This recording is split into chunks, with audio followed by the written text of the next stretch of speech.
السلام علیکم ورحمۃ اللہ نحمدہ و نصلی علی رسولہ الکریم اما بعد۔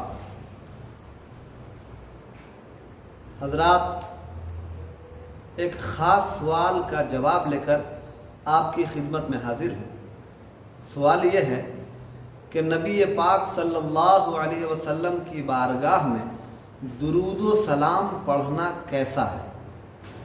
جواب یہ ہے کہ درود و سلام پڑھنا صحابہ کرام کی، اولیاء کرام کی، بزرگوں کی، فرشتوں کی، بلکہ خود میرے پروردگار کی سنت مبارکہ ہے۔ 22 پارہ سورہ احزاب 4 رکوع آیت نمبر 56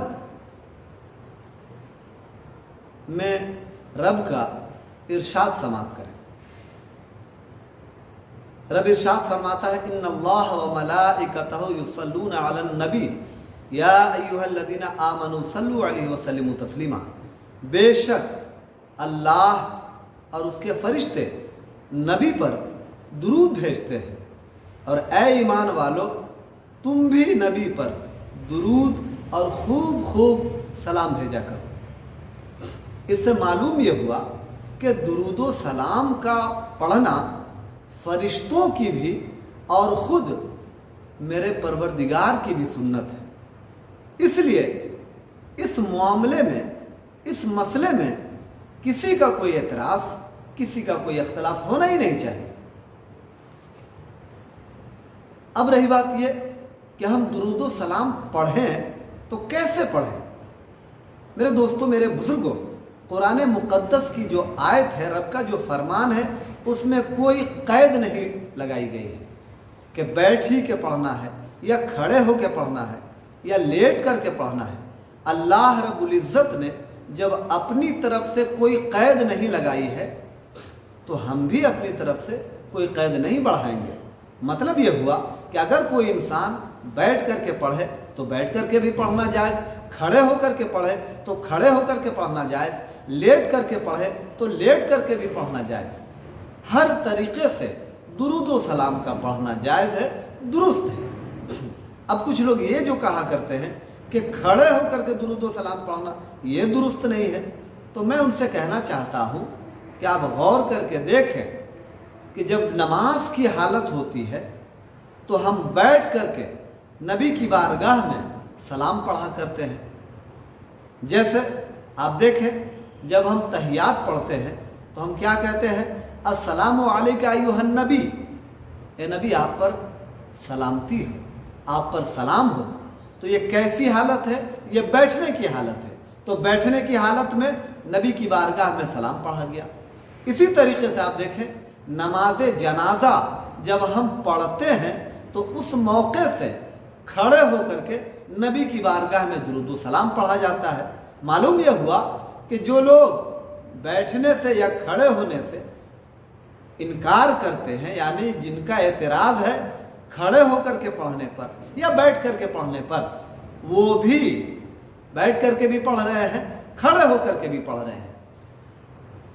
آپ جان لیجئے کہ درود و سلام یہ وہ عبادت ہے جو کبھی رد نہیں ہوتی، اور کوئی بھی عبادت ہو، نماز ہو، روزہ ہو، حج ہو، زکوٰۃ ہو یا اور کوئی بھی دوسری عبادت ہو، اگر اس میں کوئی کمی رہ جائے، کوئی بھول چوک ہو جائے تو ہو سکتا ہے کہ اللہ رب العزت ہماری عبادت کو ہمارے منہ پر مار دے، لیکن علماء کرام، فقہاء اعظام فرماتے ہیں کہ درود و سلام کا پڑھنا یہ وہ عبادت ہے جو کبھی رد نہیں ہوتی، کبھی نامقبول نہیں ہوتی، بلکہ ہر حال میں قبول ہوتی ہے۔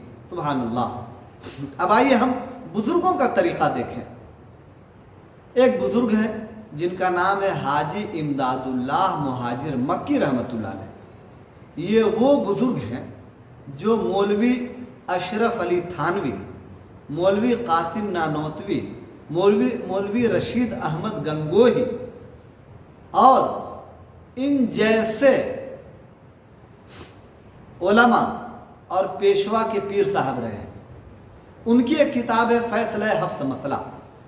اس میں انہوں نے یعنی حاجی امداد اللہ مہاجر مکی رحمۃ اللہ علیہ نے باضابطہ لکھا کہ ہر سال میلاد شریف کی محفل میں شریک ہوتا ہوں اور قیام میں یعنی کھڑے ہو کر کے درود و سلام پڑھنے میں لذت پاتا ہوں، لطف پاتا ہوں۔ اب آگے بڑھیے، ایک اور ہندوستان کے بہت ہی مشہور و معروف ولی، محدث، مفکر، مصنف، جن کا نام حضرت شیخ عبدالحق محدث دہلوی رحمۃ اللہ علیہ ہے، یہ وہ ہستی ہیں جن کے تعلق سے کسی بھی مسلک کے کسی فرد کا کوئی اختلاف نہیں ہے، کوئی اعتراض نہیں ہے کسی کا ان کے تعلق سے۔ بہت بڑے ولی، بہت بڑے محدث ہندوستان کے گزرے ہیں۔ ان کی ایک کتاب ہے اخبار الاخیار، جس کے آخری حصے میں انہوں نے مناجات لکھی ہے یعنی دعا لکھی ہے۔ پیج نمبر 605 پر جو کچھ دعائیہ جملے ہیں اس کو میں پیش کر رہا ہوں۔ انہوں نے رب کی بارگاہ میں اس طرح سے دعا کی، اے اللہ، میرا کوئی عمل ایسا نہیں ہے جو تیری بارگاہ میں پیش کرنے کے قابل ہو۔ میرے تمام اعمال میں نیت کا فساد موجود ہے۔ ہاں، مجھ فقیر کا ایک عمل بہت ہی مبارک ہے، وہ یہ کہ میلاد کے موقع پر میں کھڑے ہو کر کے سلام پڑھتا ہوں اور بہت عاجزی اور خلوص کے ساتھ تیرے نبی پر درود و سلام بھیجتا ہوں۔ اے اللہ، وہ کون سا مقام ہے جہاں میلاد پاک سے زیادہ تیری خیر و برکت کا نزول ہوتا ہو؟ اس لیے مجھے یقین ہے کہ میرا یہ عمل یعنی درود و سلام کا پڑھنا کبھی بیکار نہیں ہوگا، بلکہ تیری بارگاہ میں ضرور قبول ہوگا۔ اور آگے دعا کرتے ہیں، اور جو کوئی بھی درود و سلام پڑھے اور درود و سلام کے ذریعہ دعا کرے، اس کی دعا کبھی رد نہیں ہوگی۔ سبحان اللہ و بحمدہ۔ یہ کون دعا کر رہے ہیں، کون لکھ رہے ہیں؟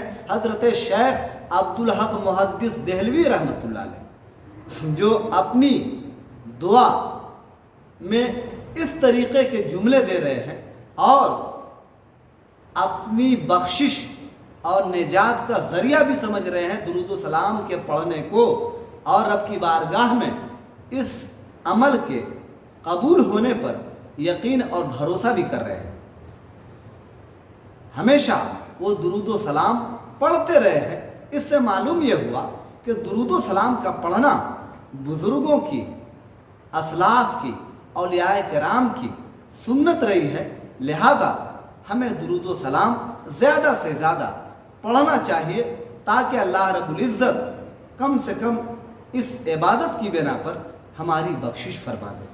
وما علینا الا البلاغ۔ السلام علیکم۔